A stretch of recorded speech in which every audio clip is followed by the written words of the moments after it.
C'est une opération qui a débuté il y a quelques jours à Abidjan. Elle a été évoquée en Conseil des ministres. Je vous propose d'écouter le porte-parole du gouvernement et on se retrouve. Le Conseil a entendu une communication de Monsieur le Premier ministre, chef du gouvernement, ministre des Sports et du cadre de vie, relative à la situation des quartiers précaires. Il ressort de cette communication que la ville d'Abidjan compte de nombreux quartiers précaires, dont certains, une trentaine environ, sont en situation de haut risque parce que régulièrement sujets à des éboulements et glissements de terrain ou à des inondations entraînant des pertes en vies humaines à chaque saison de pluie. Ces quartiers nécessitent donc un assainissement. Afin d'assurer une meilleure coordination de ces opérations d'assainissement, le Premier ministre, chef du gouvernement, ministre des Sports et du cadre de vie, a entamé des concertations avec les différents acteurs. Priorité sera donnée, dans le cadre de ces opérations, aux quartiers en situation de haut risque, car il s'agit avant tout de protéger et de sauver des vies humaines. Alors, messieurs, c'est un sujet que vous avez évoqué dans vos organes de presse. Franck Etienne, sur cette sortie du gouvernement, est-ce qu'on peut dire qu'on a recentré les choses? Recentré, oui, mais une intervention qui était absolument nécessaire parce que beaucoup de choses allaient dans tous les sens. Il y avait tellement d'informations qui fusaient ça et là, des preuves et non-preuves aussi qui apparaissaient ça et là. Tout le monde s'était érigé en informateur, en analyste, en gardien donc des bonnes mœurs, en gardien de bonnes pratiques. Et en ce moment-là, il fallait vraiment que le gouvernement fasse cette sortie. Et puis après, il y avait aussi, on va dire quoi, quand même beaucoup de drames derrière tout ça, des familles qui sont à la rue, des personnes qui ont vu leurs biens voler en éclats en un seul instant. Il fallait bien que le gouvernement prenne le taureau par les cornes, il fallait bien que le gouvernement, pour employer votre mot, recentre un peu les choses et humanise un peu la situation, comme eux-mêmes, je vais dire comme le gouvernement lui-même l'a dit, voilà, propose une solution qui finisse par rassembler les Ivoiriens, qui finisse par mettre sur une même table à la fois les décideurs et les victimes. Oui, sur cette même table, il y a eu, on se souvient aussi de cette rencontre entre le gouverneur, le ministre au gouverneur d'Abidjan et les différents maires. Saint-Claver Oula, quel est votre avis sur l'évolution de ce dossier? Moi, je vais prendre au mot le maire de Yopougon, Bictogo, Adama Bictogo, lorsqu'il a reçu en cours de semaine les victimes impactées, ceux qui ont été impactés à la GESCO. Il a dit que l'heure n'est plus à pourquoi et comment, la guerre de pourquoi et comment, pour être plus précis, et que l'heure est à la guerre des solutions. Et je pense qu'il y avait un désordre qui était installé. En voulant mettre fin au désordre, comme l'ont brandi ceux qui cassent, qui démolissent, qui déguerpissent, en même temps, ils installaient aussi un désordre. Donc, il fallait vraiment calmer les uns et les autres pour voir clair dans ce qui se passait. Parce que quand on prend l'exemple de GESCO, sur 1082 familles impactées, il y en avait qui avaient leurs documents, leurs ACD, qui sont propriétaires. Et vous savez, quand tu as un ACD, c'est le document définitif qui fait de vous propriétaire. Sur un quartier a priori précaire? Oui, bon, GESCO, on ne peut pas tout de suite dire que GESCO, dans l'ensemble, est un quartier précaire. Il y a des personnes... Non, pas dans l'ensemble, évidemment. Voilà, il y a une partie qui empiète sur le domaine. Oui, mais cette partie-là, il y a des personnes qui sont régulièrement installées. Et je pense que, comme on est dans le débat, on va un peu plus en profondeur, on va développer. Ça semble quand même un peu... Oui, pour cela, Dion. Hier, il a plu. Et il a beaucoup plu. Et la question que je me posais, c'était où sont ces hommes et ces femmes et ces enfants pendant qu'il est en train de pleuvoir? Est-ce qu'ils ont eu un toit? Est-ce qu'ils ont pu se protéger? Est-ce qu'ils ont pu protéger leurs meubles, ce qui leur reste? C'est tout ça qui nous a poussés à mener la réflexion autour de la planification de tout ce qui s'est fait. J'ai lu avec intérêt l'interview du ministre-gouverneur dans le quotidien gouvernemental. Fraternité Matin. Il a donné ses raisons. J'entends bien ce qu'il a dit.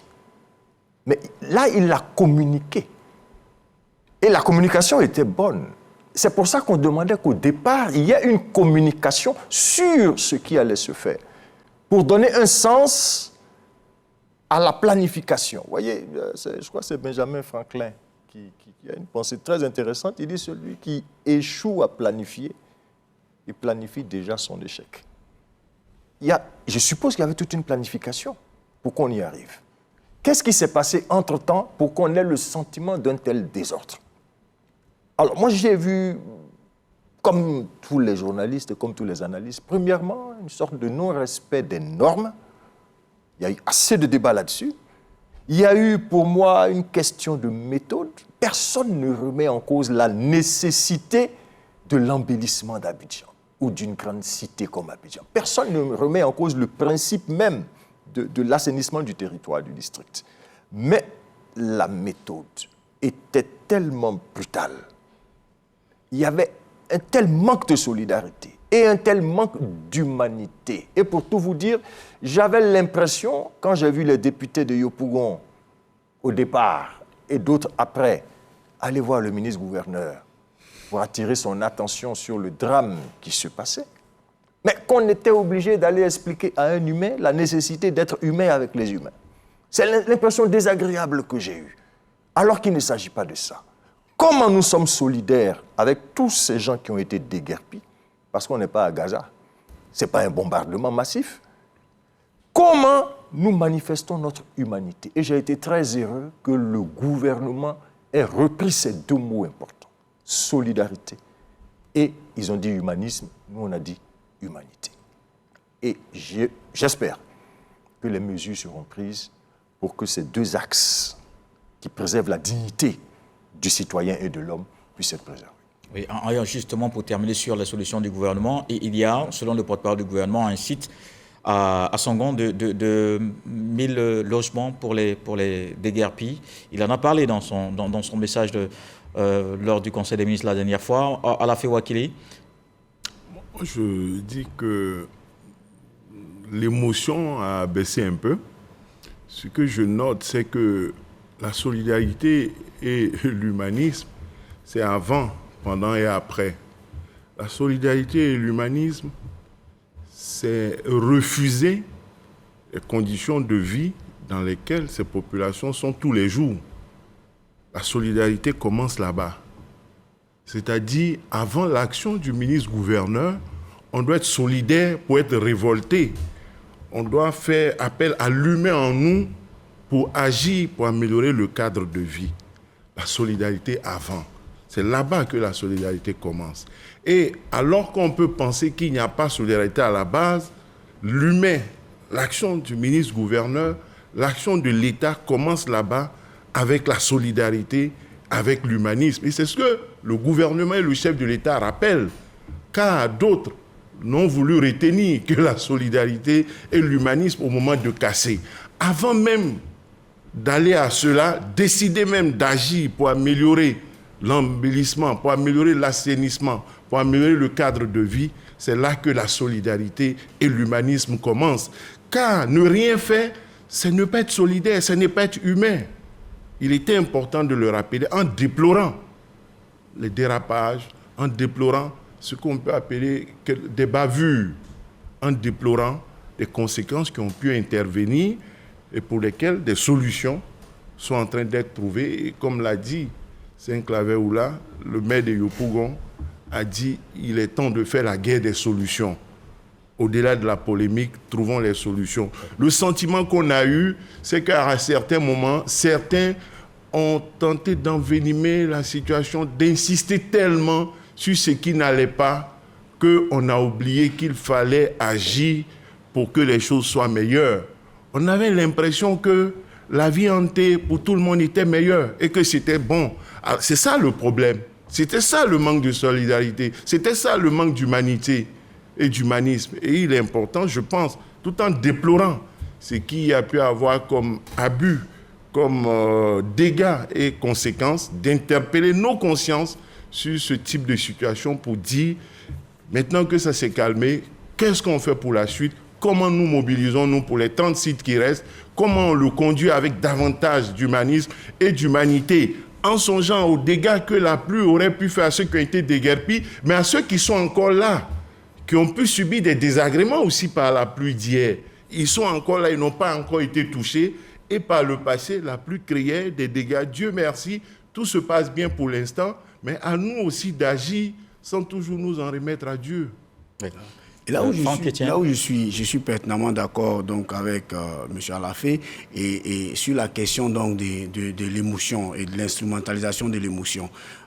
À un moment donné, la politique s'est carrément invitée dedans et moi j'ai trouvé que c'était très très très vilain que la politique s'invite dans un drame pareil. C'est vrai, on est face à une situation où des populations sont en train de pleurer, mais en même temps, comme Alafé l'a dit, c'est une situation par laquelle il nous fallait absolument passer. Voilà, parce que aujourd'hui on dit, tout à l'heure, Saint-Claver parlait donc des ACD et autres, c'est vrai. Mais peut-être qu'avec, à la faveur de ce drame, on va essayer de remodifier, de repenser notre système, parce que des personnes peuvent souvent se retrouver sur la même parcelle, je vais dire le même lotissement. Une des personnes a son ACD, je vais dire à un temps X, et puis l'autre n'a pas d'ACD. Et puis après, mais surtout pas sur un site. Ce qui est curieux, c'est voilà, surtout pas sur un site pareil. Oui, mais justement, c'est pour ça que j'ai dit que l'après, dans la réflexion sur l'après, on est obligé de penser notre système. Parce que vous avez des sites qui sont même pas, je vais dire, qui sont même pas habitables, mais sur lesquels des personnes détiennent un ACD. Donc il faut penser tout notre système. Mais bon, ça c'est peut-être des sources de journalistes, donc on va que vous le concédez. Il faut qu'on précise quelque chose.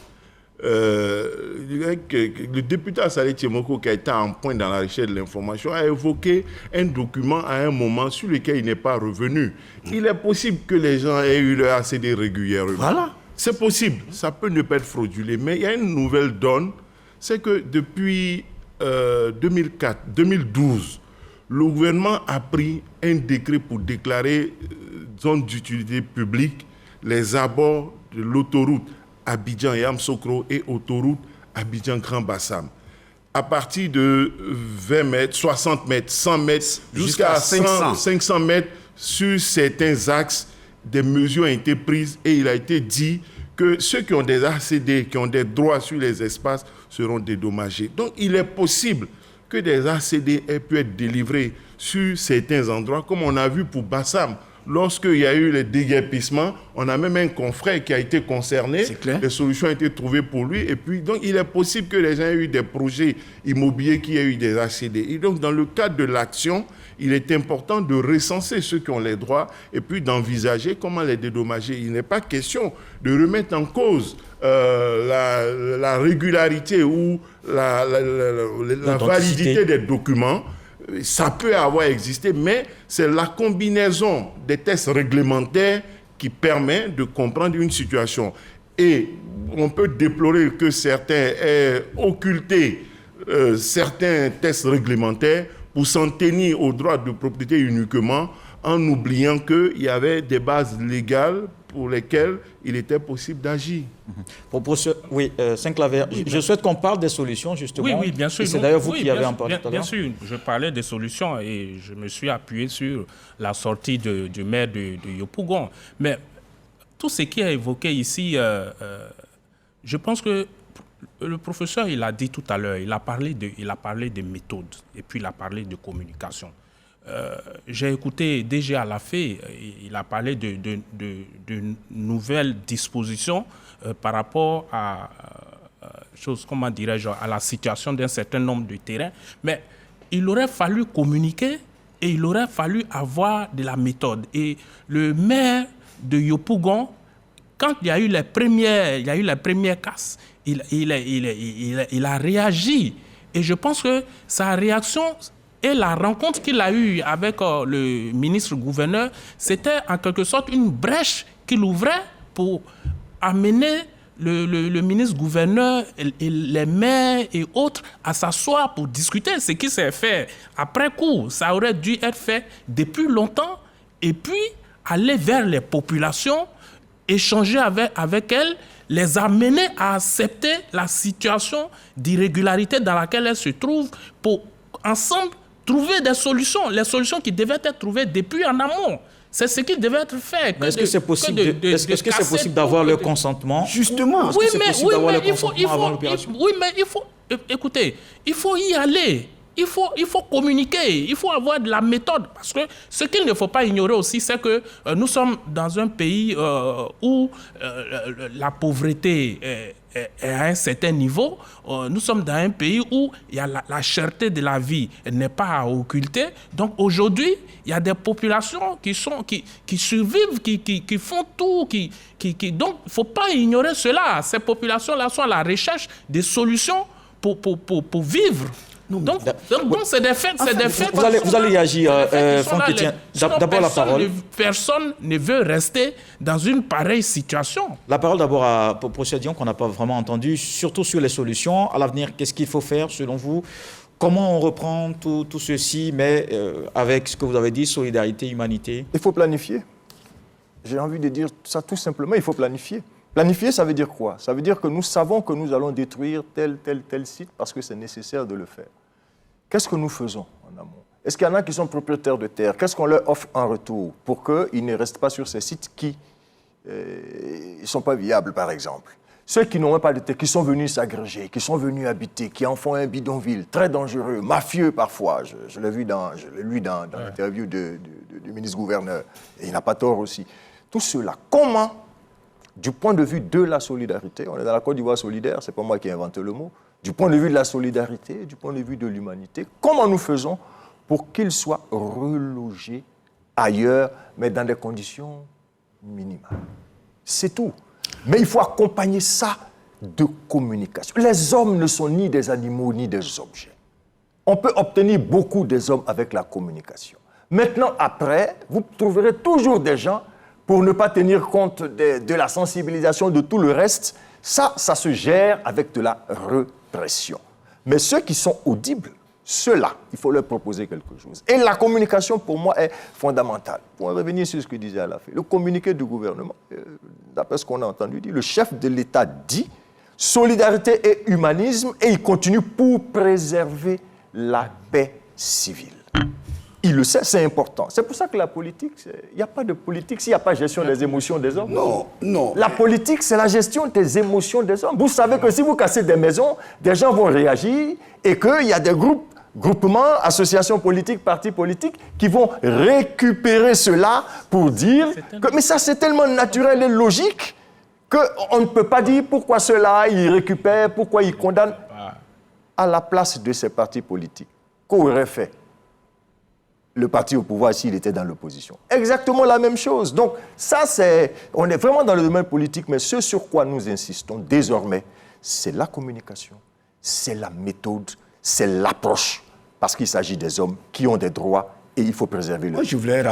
Moi, je voulais juste rappeler, peut-être poser une question peut-être rhétorique au professeur Dion.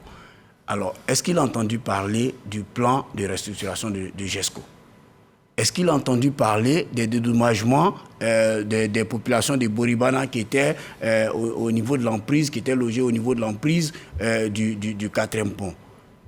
Mais en réalité, les gens planifient, les gens communiquent. C'est cela qui est la vérité. Parce que ces plans-là ont existé, ils existent. Le plan de restructuration de GESCO existe. Mais un plan de restructuration d'un quartier, quand on le met en œuvre, forcément qu'on casse quelque chose. Moi, je veux dire, il y a les sentiments. Moi, c'est vrai que j'ai mal pour certaines populations, j'ai mal pour tous ceux qui, aujourd'hui, n'ont pas de logement. Mais à un moment donné, n'accablons pas, mais le gouvernement, n'accablons pas ceux qui agissent jusqu'à un certain niveau. Comprenons aussi que on peut être, comment on appelle ça, je veux dire, les responsabilités peuvent être partagées. Moi, j'ai écouté quelqu'un sur une des chaînes concurrentes en 2011-2012 qui avait sa maison sur l'emprise donc de choses, comment on appelle ça, du 4e pont, mais qui a été dédommagé. Il reconnaît qu'il a été dédommagé, qu'il est parti de là-bas depuis 2013. Mais il a gardé la maison là, est restée là-bas en location à quelqu'un d'autre. Ça revient très souvent aussi, cette information. Elle a fait d'abord. Oui, c'est pas le premier déguerpissement. Ce qui a davantage choqué, c'est certainement le cas de l'école et des élèves. Sinon, je pense que une solution est quand même trouvée. Une solution a été trouvée. Je pense que ce serait passé comme une lettre à la poste, comme tant d'autres déguerpissements en Côte d'Ivoire par le passé. Voyez-vous, à la Rivera, il y a un grand supermarché qui avait été démoli à l'époque. Je ne sais pas, ils avaient tous les papiers, la polémique a été faite. Comment ils ont pu être là-bas? Comment des techniciens ont pu savoir que ça pouvait être un blocage? Au passage, après la démolition, et puis la star, notre grand star, qui a Alpha Blondy, dont on a touché un peu le mur, et puis d'autres personnalités qu'on connaît là-bas, etc. Bon, les problèmes ont continué quelquefois. Ça n'a pas été une solution définitive. Mais je veux savoir ceux-là, combien de temps on a pris pour les informer? Combien de temps on a pris pour discuter avec eux? Lorsqu'il y a eu un blocage à un moment, il y a eu une grande émotion. Les autorités sont allées là-bas, ils ont été démolis dans les jours qui ont suivi. Mais pourquoi on n'a pas pris du temps pour savoir où les reloger? Pourquoi on n'a pas discuté pendant des années avec eux, comme les gens le souhaitent pour tout le monde? Je pense que oui, l'émotion est normale, mais en même temps, il ne faut pas oublier que, comme je l'ai dit, la solidarité et l'humanité, c'est de régler les problèmes. Et vous avez vu la fermeté qu'il y a eu à l'époque pour dégager cette entreprise-là, ce grand bâtiment, et puis d'autres qui étaient dans d'autres quartiers. Il y a un opérateur qui avait un grand bar dans une zone. Le bar a été détruit. Ça fait des années, la Y4, tous les travaux ne sont pas terminés, mais ça continue. Beaucoup de gens ont perdu des choses dans les déguerpissements dans ce pays-là. Bon, on n'a pas vu à l'époque autant... Oui, il y a eu de l'émotion. Mais pour les enfants, oui, il faut s'émouvoir. Mais je crois qu'il y a toujours eu des victimes, il y a toujours eu des dégâts, et il y a toujours eu des gens qui ont leurs papiers et puis qui payent, parce qu'à un moment donné, la ville s'agrandit, la pluie vient plus fort, des contraintes nouvelles apparaissent, et puis il y a un problème qui se déploie quelque part, qui se découvre, et on voit que c'est toi qui est le problème. Et vous savez que pendant longtemps, nos stars n'étaient pas d'accord d'accepter que c'était lui le problème. Mais après, ce qui a été fait, des problèmes ont continué, et des gens ont dit, bon, ils ont cassé chez lui, mais il y a toujours des problèmes dans la zone. Donc, voyez-vous, ça ne fait jamais plaisir, d'être déguerpi. Même quand on est dédommagé, il y a l'attachement, il y a la psychologie. On a toujours perdu quelque chose. On a toujours perdu quelque chose. Donc, on n'aura jamais de meilleure situation, une situation parfaite, une communication idyllique où le déguerpi va prendre lui-même et puis partir et puis embrasser le déguerpisseur, le destructeur. Ça n'existe pas. Et même Yaosei a vraiment disparu. Yaosei, ce n'est certainement pas ce que nous demandons et ce que nous sommes en train de pointer du doigt ici. Parce que le gouvernement de la République, le président de la République lui-même, c'est pas moi qui lui ai prêté les mots. C'est lui qui demande de la solidarité et de l'humanisme pour préserver la paix sociale. C'est le chef de l'État, c'est pas nous. C'est lui à un haut niveau. Il est conscient de ce qu'ils appellent émotion, qui peut être considérée par eux comme émotion primaire, peut avoir une conséquence politique, et que le chef d'État comprend que c'est une conséquence politique. Mais ceux qui sont en train de déguerpir sont obligés d'en tenir compte. Deuxième chose, je ne suis pas du chef de l'État. On se reconnaît dedans, sans problème. Est-ce que je suis informé de... Est-ce que quand le père Abékan va parler avec M. Cissé Bakongo, il en parle dans son interview à Fatente Matin. M. Cissé Bakongo, dans son interview, dit qu'il a compris qu'il y a un déficit de communication et que beaucoup de gens ne sont pas informés sur un certain nombre de choses, mais qu'il ne s'agit pas de déguerpir tout à nono, mais de dégager juste quelques bâtiments qui obstruent le passage d'un certain nombre. Oui, mais justement, c'est nécessité de mieux communiquer, de revoir comment expliquer aux gens qu'il ne s'agit pas de tout détruire pour détruire, mais que c'est tout ce que nous sommes en train de dire ici pour que demain va arriver. Il y aura d'autres choses à faire, il y aura d'autres déguerpissements. Quand nous disons d'en tenir compte, pourquoi on pense que ce que nous sommes en train de dire... Une dernière réaction dessus, on a encore deux sujets à regarder. Et en même temps, il faut dire que les services du ministre-gouverneur commencent à communiquer autrement sur la situation en disant que désormais, il n'est plus question de déguerpir 176 sites qui sont cités et ils reviennent dire qu'il y a une commission technique qui siège et que désormais, il y a des sites qui ne sont plus concernés par le déguerpissement de façon systématique. Anono ne fait pas partie. Donc, ce qui veut dire que il y a un problème. Il y a quelques amalgames. Il y a différentes structures qui travaillent. Le FER, l'ONADLA, Géroute, les services techniques. Quand on prend le cas d'Anono, les gens ils prennent des mesures, des techniciens sont là sur le terrain et ils donnent l'information aux riverains. Lui qui est concerné en premier là, souvent ils sont informés. Ils sont informés. Les gens sont informés. Les premiers concernés sont informés. On doit faire quelque chose. Les gens sont informés. C'est-à-dire c'est là que commence la communication. Maintenant, nous on n'habite pas à Nono, nous on n'habite pas à GESCO. On demande d'être informés. Mais ceux qui habitent là, quand on doit faire quelque chose là, je voulais même ils sont informés. Je pense qu'on est vraiment sur l'essentiel de la communication. Les gens sont informés. Les premiers impactés sont informés. Je vais vous donner un exemple. En 15 secondes. Un exemple en 15 secondes. Oui. Et à Abobo, PK18 qui est sur la liste, sous mes yeux, je n'ai pas dit, je ne rapporte pas le témoignage de quelqu'un. Alors, il y a une cité qui est construite de 8 maisons, bien clôturées, tout et tout, mais à côté de la cité se trouve une voie barrée. Sur la voie barrée, il y a 5-6 ans en arrière, une dame décide de construire des maisons. Et l'État, je veux dire, les services de la construction ou de la mairie viennent mettre, je veux dire, leur peinture rouge à démolir. Mais elle ne démolit pas. Elle construit, elle continue. Et aujourd'hui où je vous parle, ces maisons-là sont habitées. Comment se fait-il que demain à démolir? Non, on le laisse terminer. C'est vraiment fini. Pas de réaction dessus. Jusqu'à ce qu'elle ait des... Non, je veux dire que c'est... Non, là, c'est là le problème. Non, c'est là le problème. Le problème, ce n'est pas l'État. Au point de la laisser construire pendant des années. Quand l'État vous dit que vous ne pouvez en même pas temps, construire... non, s'il vous plaît. En même temps, c'est simple. Vous ne pouvez pas construire. C'est simple. Il faut aussi respecter ce que l'État vous dit. Détruisez, vous détruisez, et puis on avance. S'il vous plaît. Oui, d'accord. Vous continuez de construire. Et moi, je dis, quand les machines vont arriver à PK18, je suis convaincu que les familles qui y habitent vont venir pleurer comme cela encore. Quand tu dis que les gens sont informés, c'est de part et d'autre alors. Est-ce que le fondateur de l'école Charles-Hélène a été informé? Bon, on va pas le faire le débat individuel. Non, messieurs, le débat individuel, non. On ne prend pas les questions de cette façon-là. Il lui donne d'autres Moi, je te donne parce que tu dis les gens sont informés. Heureusement, une solution a été trouvée sur Charles-Hélène, s'il vous plaît. On n'en parle pas. Une solution a été trouvée sur Charles-Hélène. On va sortir maintenant du pays où là, on va sortir du pays, aller au Tchad. Une tentative de coup d'État selon les autorités. Il y a eu le général Saleh Déby Itno qui a été mis aux arrêts. On en parle avec David Soyo. Dans la nuit du mardi 27 au mercredi 28 février dernier, une attaque a visé des bureaux de l'Agence nationale de sécurité de l'État tchadien à N'Djamena. Bilan, plusieurs morts dans les locaux des services de renseignement.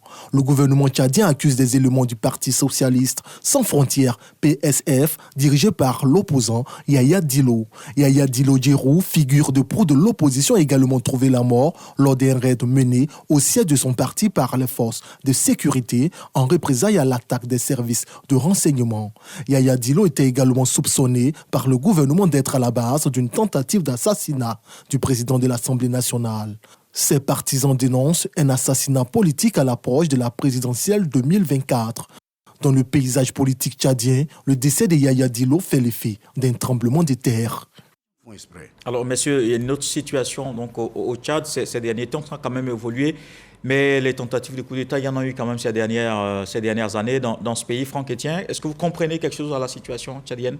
On comprend forcément quelque chose. Je veux dire, il y a forcément une explication parce que depuis le père Idriss Déby jusqu'à aujourd'hui et même après sa mort, je vais dire, on a eu l'impression que le Tchad est quand même, la situation est sur, on est un peu comme sur du sable mouvant. Voilà, on est un peu comme sur du sable mouvant. Et puis après, il y a aussi la trop forte présence donc, de la famille. C'est, comme j'ai dit, c'est un mélodrame politico-familial. Parce que quand on cite tous les acteurs, ce sont des Déby. Voilà, Saleh Déby, Idriss Déby, Didi, Yaya Dilo. Alors, c'est la même famille, cousin, frère, neveu, papa. Donc, je veux dire, c'est presque un clan. On dit, c'est quoi, l'ethnie les Zagawa qui est une ethnie qui paraît assez minoritaire, mais qui est en train de, je veux dire, prendre en otage quand même tout un peuple. Et dans un pays qu'on dit, selon les données de l'ONU, l'un des pays les moins développés au monde. Voilà, donc c'est un drame. On assiste à un drame. C'est vrai que ils s'entretuent parce que ce qui s'est passé là, tout le monde l'a vu tout de suite, puisque lui-même, Dilo, avait déjà annoncé que le dernier remous était pour l'assassiner lui. Et puis ça n'a pas manqué. Quelques jours après aussi, le président donc, de la transition, Itno, a annoncé sa candidature pour l'élection du 6. Donc, il faut comprendre du 6 mai. Donc, il faut comprendre que c'est tout un fourre-tout. On se demande à quand la sortie de crise véritable au Tchad, peut-être avec les élections qui vont venir. Oui, c'est un clavier là. Je pense que le Tchad a toujours fonctionné comme ça. Hein. Le régime de Déby jusqu'à Déby fils, ce qui se fait en ce moment, c'est ce qui a été fait par le père, des manœuvres pour écarter des opposants qui se trouvent dans votre famille ou ailleurs. Et puis, à cela, il faut dire aussi que ce qui se fait actuellement, c'est comme il a dit tout à l'heure, c'est un drame familial qui se joue sous nos yeux parce que on a vu Yaya Dilo, c'est le cousin à celui qui est le président de la transition actuellement et qui a créé son parti, le Parti socialiste sans frontières, et qui a été rejoint par un parent aussi qui était dans l'autre parti, le général, l'oncle, comment il s'appelle, Saleh. Il a été rejoint par Saleh et du coup, ça a créé des tensions. Ça a créé des tensions entre eux, sachant que l'autre, Matma, il est candidat le 6 mai pour la présidentielle. Lui qui avait prévu gérer la transition et organiser les élections pour se retirer au départ, c'était 18 mois. Après, il fait 3 ans au pouvoir et puis bon, il prend goût et il veut s'installer définitivement au pouvoir. Donc du coup, quand il sent que dans la famille, bon, ça s'est joué un peu ailleurs, seulement que ça n'a pas pris cette propension. On a vu au Togo avec les frères et Adema, un peu au Gabon avec les Bongo sœurs, Bongo frères. Au Tchad, c'est encore plus vraiment... C'est devenu meurtrier carrément. À la Féwakili, vous êtes d'accord que c'est un agenda pour Mahamat Déby? Bon, pas tout à fait. C'est-à-dire qu'on pensait qu'il avait amélioré un peu son image en arrivant à coopter ou, entre guillemets, à neutraliser l'un de ses opposants, Succès Masra, qui est devenu Premier ministre et qui était même en mission aux États-Unis lorsque les événements sont survenus. Mais ces incidents-là nous rappellent, comme ils l'ont dit, depuis le père, comment, lorsque un régime n'est pas fondamentalement démocratique, n'est pas issu des élections à la base, même si après des élections sont organisées, comment il peut être dans l'instabilité permanente. C'est ça le problème, hein, qu'il y ait agenda ou pas, mais lorsque la source de la légitimité, la source du pouvoir n'est pas foncièrement démocratique, ça conduit à ce genre de situation en permanence et on le voit depuis le père jusqu'à aujourd'hui. Lui, il est venu dans les circonstances que l'on sait, il veut se normaliser il veut se légitimer, il va aller aux élections le 6 mai. C'est ce que j'expliquais sur une plateforme. Quand les gens font coup d'État et puis après ils vont à l'élection, c'est un manque de cohérence. Tu as fait ton coup d'État, il faut le faire à vie. Parce que tu vas aller à une élection comme candidat. Bon, je ne sais pas à quoi ça répond. Tu cèdes à des pressions, mais tu as fait un coup d'État à l'origine. Ton pouvoir est issu d'un coup d'État. Maintenant, tu veux un pouvoir issu des élections. Est-ce que tu vas accepter si, par exemple, tu perds?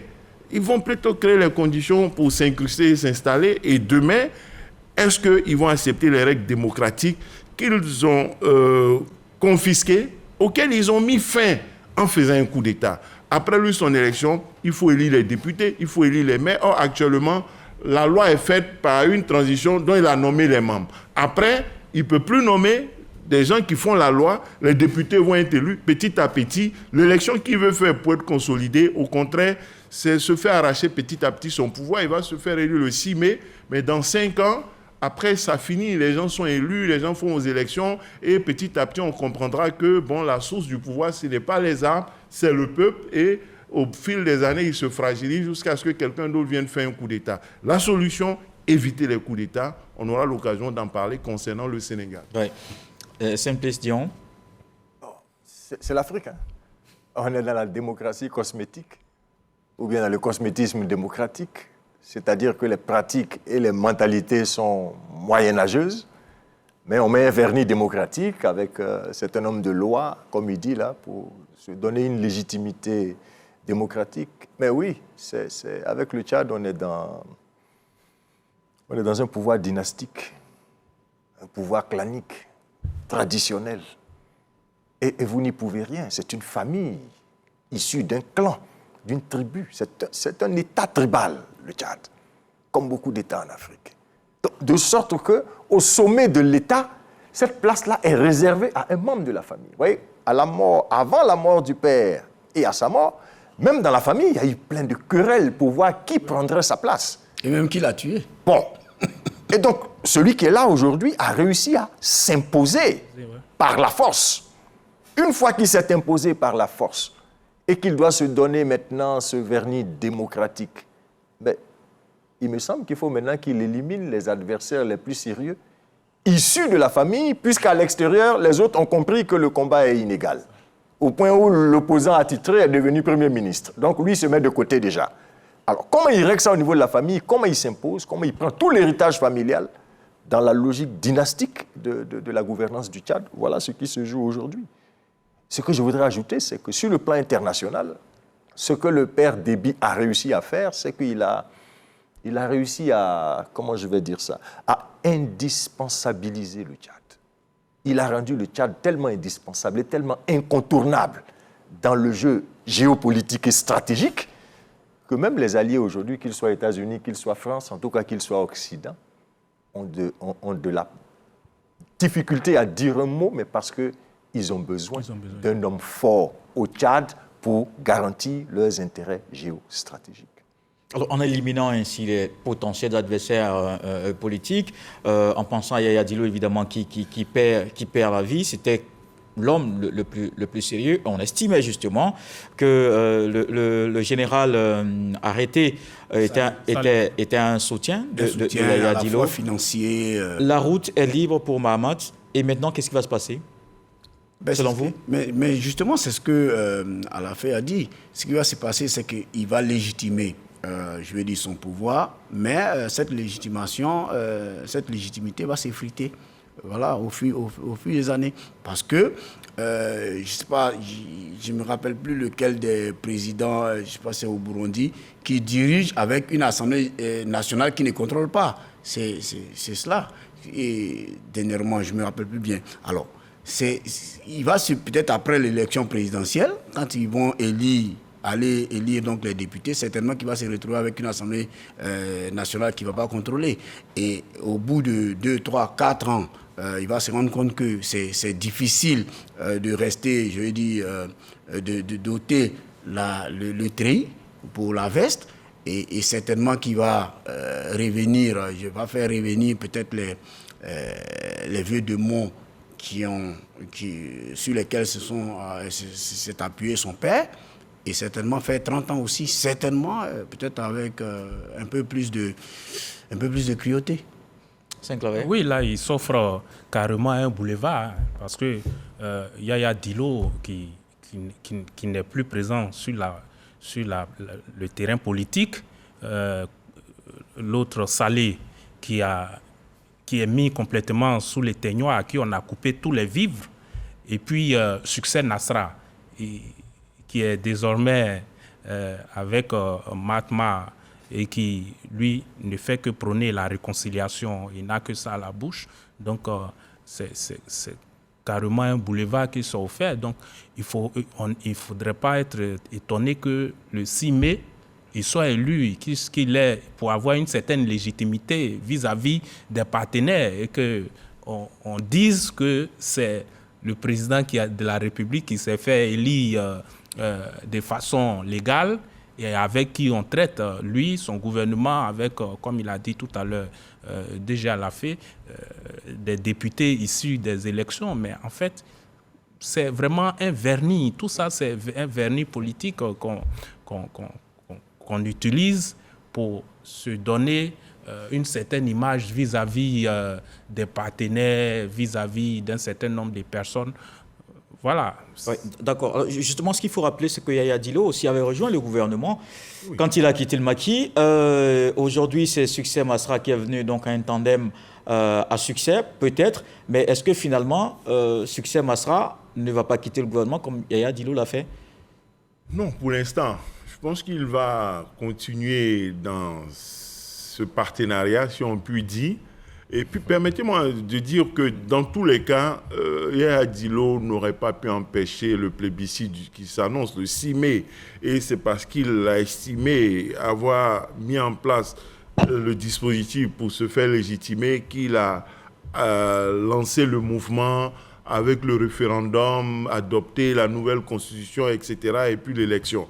Donc, Yaya Dillo n'aurait pas pu, il y a eu des provocations, des erreurs de passage, et ils ont tenté d'attaquer, et le parti a été rejoint par un général, peut-être il y avait quelques forces à sa disposition qu'il a utilisées pour tenter une petite opération suicidaire par rapport aux forces en présence. Et donc, les forces à la disposition du pouvoir actuel ont frappé fort, la riposte a été fatale, et puis bon, on a vu.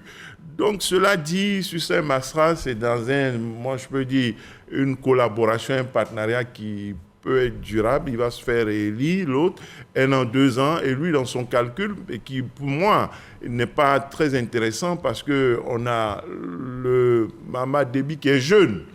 Je ne sais pas, avec la limitation de mandat, son père a rusé chaque fois, il mettait à la Kagame, là. Donc, je ne sais pas s'il est prêt pour 2 mandats. Et puis, comme Masra aussi est un peu jeune, lui, de faire la passe après, je ne pense pas que cette poutinisation soit possible au Tchad. Donc, ils vont s'affronter après. Ça risque de se passer mal. D'ailleurs, qu'est-ce qu'il est devenu l'homme de Poutine avant?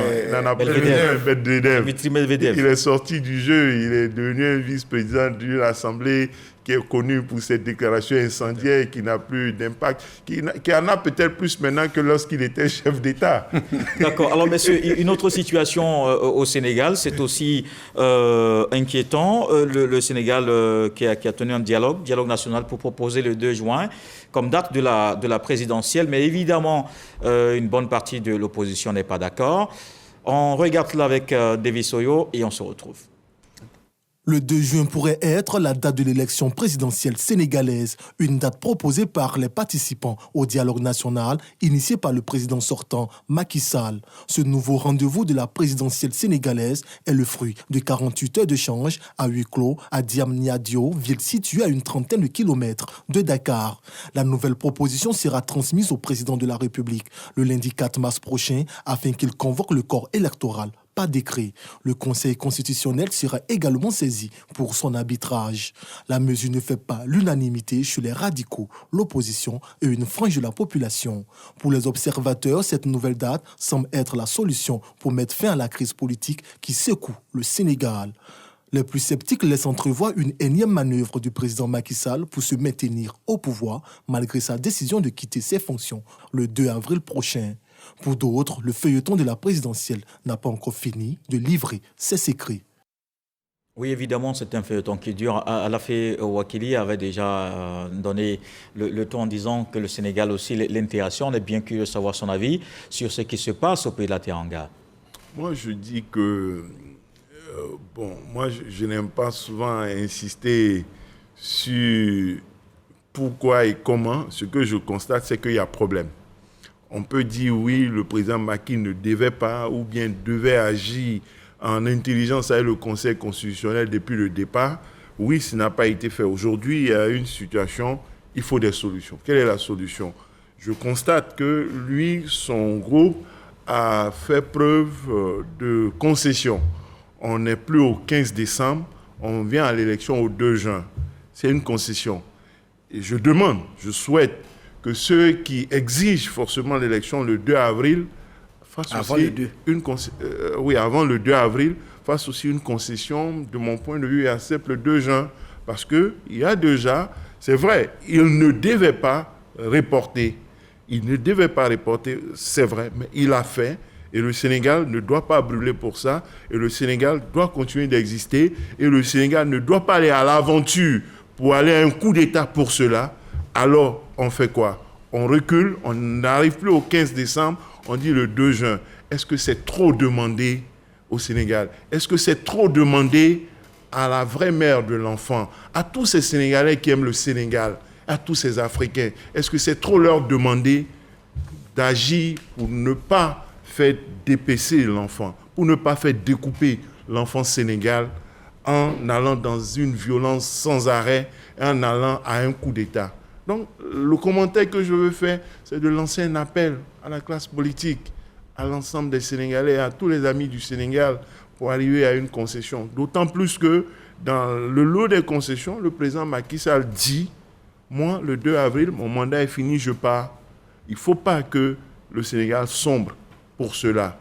Oui, la même position que j'ai s'agissant des actions du district, oui, on ne devait pas. Bon, c'est arrivé, on fait comment? Trouvons des solutions. Nous faisons confiance en la sagesse des Sénégalais pour accepter ce qui va éviter que le Sénégal connaisse davantage de troubles, davantage de morts, davantage de violence. Aujourd'hui, il y a une amnistie annoncée. Les uns et les autres seront libérés. Ceux qui sont en exil pourront rentrer. Il y a une indemnisation prévue pour les victimes.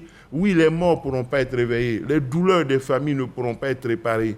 Mais le Sénégal est au-dessus de tout et nous faisons confiance. Nous invitons à cette sagesse le peuple du Sénégal et les acteurs sociopolitiques. Franck Etienne. Moi, je pense qu'une des solutions, effectivement, c'est ce que le DG a dit, mais une autre solution qui n'est pas aussi mauvaise, moi, je pense qu'on laisse courir donc, le mandat du président Macky Sall jusqu'au 2 avril. Il n'y a pas de vide forcément juridique à la matière, puisque la Constitution du Sénégal prévoit que après le 2 avril, si les élections n'ont pas eu lieu avant, le président de l'Assemblée nationale donc, peut continuer pour 90 jours. On m'a dit qu'il a... Donc c'est quand il accède qu'il a 90 jours pour organiser. Quand il accède, voilà. Il a 90 jours pour voilà, organiser. Moi, je dis, sinon, après... Macky, c'est jusqu'à la passation. Ah, Voilà, c'est jusqu'à la passation. Voilà. D'accord. Sinon, pour moi, je pensais que c'était possible. Macky arrivait au 2 avril, il se retirait. Peut-être s'il y a démission. Peut-être. Voilà, peut-être une des solutions, c'est que le plan Macky démissionne voilà, maintenant, avant le 2 avril. Avant le 2 avril. Parce que, même dans tous les cas, il y a une bonne partie. 30 mars. Voilà. Au lieu d'aller le 2 avril, voilà. il part le 30 mars. C'est ce que j'allais dire. Parce que dans tous les cas, il va parce que terminer. dans tous les cas, il y a une bonne partie quand même des partis politiques qui estiment qu'on peut faire l'élection même, je veux dire, dans le mois qui nous reste, dans les 30 jours qui nous restent. Ouais, c'est difficile. Oui, quand même. Ouais. Oui, mais en fait, tout à l'heure, vous avez évoqué quelque chose. La solution serait que Macky Sall, il démissionne maintenant. Par exemple.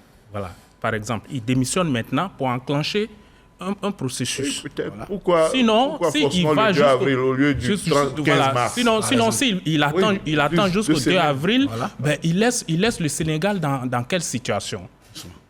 Il laisse le Sénégal dans quelle situation? S'il n'organise pas, normalement, il doit, avant la fin de son mandat, organiser des élections transparentes et puis passer la main à son successeur.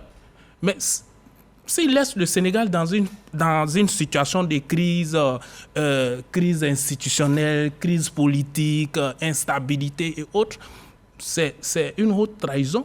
Rien ne l'empêchait d'organiser des élections de façon transparente et partie. Ça, c'est une haute trahison et il ne peut pas s'en sortir comme ça sans égratignure. Il doit être poursuivi normalement.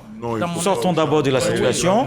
Sortons d'abord de la situation. Mais qu'est-ce qui se passe? Qu'est-ce qui l'empêchait d'organiser les élections? Sortons d'abord de ce qui se passe au Sénégal. Professeur Dion, vous avez justement entendu la semaine dernière sur le sujet. Est-ce qu'avec les deux, vous avez bougé sur votre position? Je suis toujours sur la question que j'ai posée. Et je demandais de quoi a-t-il peur pour ne pas quitter le pouvoir tranquillement et partir. Abdoulaye Wade, je crois qu'il était encore opposant avant qu'il ne prenne le pouvoir et donc qu'il soit lui aussi tortillé par les démons du pouvoir, disait qu'il fallait mener une grande réflexion intellectuelle en Afrique sur pourquoi les gens refusent de quitter le pouvoir. Et je crois que l'une des réponses qu'il avait trouvées à l'époque, c'était que les gens ont peur de partir parce qu'ils ont peur de rendre compte. Ils ne savent pas ce qui va se passer après. Donc c'est une dimension psychologique qu'il demandait de prendre en compte. De sorte qu'il demandait qu'on réfléchisse sur cela pour que lorsque les gens s'en vont, ils n'aient pas le sentiment qu'on va s'acharner sur eux. Ça, c'est le Wade opposant qui nous faisait ces réflexions. Quand je ramène ça à Macky Sall, si Macky Sall a peur de quelque chose, c'est peut-être aussi parce qu'il pense qu'on peut lui demander des comptes. Et si on peut lui demander des comptes, il pense peut-être que c'est le clan Sonko et compagnie qui peut lui demander ces comptes-là. Est-ce que ce n'est pas pour ça qu'il milite, pour qu'on revoie la corbeille des candidatures et que, ayant parlé avec le clan Wade, il estime qu'avec le clan Wade, son départ serait beaucoup plus sécurisé. Parce qu'il y a eu ce dialogue, mais je pense, à moins qu'il n'ait pas retenu cela, on parlait de demander qu'on revoie la question des candidatures pour permettre à tout le monde de recommencer à zéro. Donc, il s'accroche à la candidature du fils Wade, comme si pour lui, c'était la seule bouée de sauvetage. Mais je suis encore à me poser la question. De quoi a-t-il peur? Peut-être que ce n'est pas la bonne réponse. Officiel? Mais il y a aussi qu'on a entendu des tractations avec le clan Sonko menées par un certain nombre de personnalités et tout cela. Mais je crois qu'il y a toute cette ambiance-là qu'il faut prendre en compte. Et comme il disait tout à l'heure, peut-être que le dialogue pourra conduire à tout cela, mais il n'aurait pas dû. Bon, il n'aurait pas dû, mais encore une fois, allons sur la voie de la solution. Sur la voie de la solution, il y a cette opposition qui vraiment reste sur sa position. Oui. Élection avant le 2, est-ce que c'est possible? Ce qui est surprenant aussi dans cette opposition qui reste sur sa position, c'est la position de Bassirou, celui qui remplace Ousmane Sonko. Alors, malgré les informations qui courent selon lesquelles c'est fort possible que le président prenne une loi d'amnistie, enclenche une loi d'amnistie. Lui, il fait partie des 17 sur les 19 candidats qui veulent que l'élection se tienne, je veux dire, malgré tout. Donc, je veux dire, quand on regarde cela, on se dit, est-ce qu'il n'y a pas une autre crise qui est le Conseil constitutionnel il y a un mot à dire aussi. Voilà. Jusqu'à présent, qui n'a pas encore parlé. Voilà. D'accord. Mais maintenant, justement, ce qu'il faut souhaiter, ce qu'il faut dire, est-ce que, puisque le Conseil constitutionnel a fait la preuve de son intégrité, je pense, à ce jour, et qu'il est apprécié, accepté par les deux partis, l'opposition et le pouvoir, est-ce que la prochaine décision du Conseil constitutionnel sera acceptée par tout le monde pour calmer, apaiser? Il faut que de part et d'autre, il y ait de la responsabilité. Aujourd'hui, le Conseil constitutionnel a dit non au report. Il a dit non au 15 décembre. Il a dit les meilleures dates. C'est en cours, il sera saisi. S'il est saisi, s'il estime que la bonne date, c'est le 2 juin, qu'il accepte, est-ce que l'autre parti qui a applaudi le rejet du report du 25 février saura faire preuve de responsabilité et de fair play désormais pour dire, bon, le Conseil constitutionnel a dit, on prend acte. 1. Et 2, il y a un paquet de mesures. Il y a une amnistie, comme j'ai dit. il y a Sonko qui sortira. Tout le monde sait mon engagement sur ce plateau et d'autres pour la liberté et les droits d'Ousmane Sonko. Depuis qu'il était accusé de viol sur des plateaux, j'ai dit que ce n'était pas juste et j'ai milité pour que ces droits soient reconnus et acceptés. Donc, c'est aussi à ma façon pour quelqu'un qui a été du côté de cette vision-là qui parle et qui lance un appel à des concessions à tout le monde. Il sortira de prison. Oui, il ne devait pas y être. Il y a été, c'est dommage, il sortira. C'est un gain. Le PASTEF dissous, avec l'amnistie, je pense que la dissolution du PASTEF sera terminée. Le parti retrouvera ses droits. De toute façon, ce type de dissolution ne sert à rien. On a vu que la tendance avait un candidat, Bassirou Diomaye, qui était en posture de gagner, et tout ça a créé la peur. Donc, ça n'a servi à rien. Donc, aujourd'hui, la possibilité que tout le monde sorte existe. Oui, bien sûr, il y a un piège.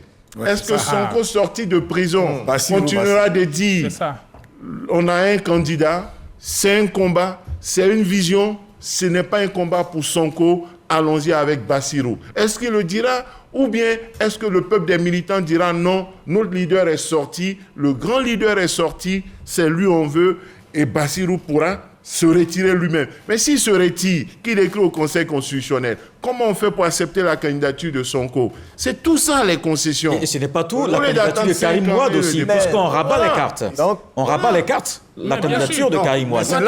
En gros, quand on a fini d'entendre tout ce développement dans la fée, pour moi, on appelle ça d'un seul nom, la tunique de Nessus. Ce dialogue est un cadeau empoisonné. Moi, je pense que vrai cadeau. Pour parler le poison. Je dis le poison. Et prenons le cadeau. On va voler dans le même sens que la première intervention donc, du professeur Dion. Moi, je pense que pour être un peu plus peut-être cynique, je pense que Macky Sall a tout préparé. Tout ce schéma-là, j'ai l'impression que c'est une vraie préparation de Macky Sall.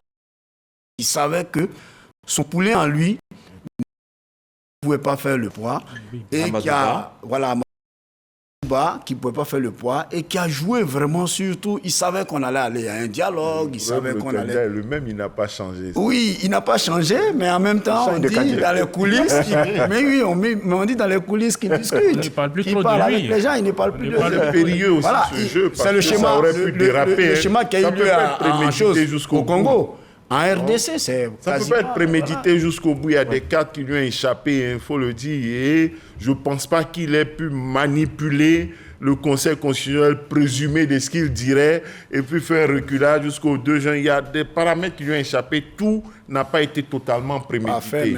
Voilà. Moi, je pense que pour sauver le Sénégal, il faut que les différents acteurs s'asseyent et qu'ils s'accordent autour d'une date, comme il l'a dit tout à l'heure. Mais c'est déjà fait, le dialogue national a dit le 2 juin. Oui, le 2 juin, mais ce n'est pas acté par tous. Évidemment, oui. Il y a une partie de l'opposition qui est contre. Le dialogue n'était pas si national que ça. Voilà, par exemple, Sonko a dit qu'il ne discute pas sous pression en prison. S'il sort, s'il est libre, il peut rencontrer Macky Sall. Il va rencontrer Ouad, Abdou Diouf, ils peuvent se parler et puis dire ce qu'il veut. Et puis, il y a des concessions à faire de part et d'autre. Et il en a déjà fait pour son pays, Ousmane Sonko. Et je pense qu'en faire davantage n'est pas trop pour lui et il saura faire ce qu'il faut. Merci. Messieurs, on a fait le tour de ces 3 sujets donc à débattre ce soir. Merci à la Wakili. Merci, professeur Dion Simplice. Merci à Franck Etienne. Merci à Saint-Claver Oula. Messieurs, ce plateau est terminé. Merci à toutes les équipes techniques autour. Merci à David Seyo pour les reportages. Fofana Mamadou à la réalisation. Je vous donne rendez-vous dimanche pour un autre numéro du Club La Presse. Tout de suite, le journal de 20h avec Marie Longour.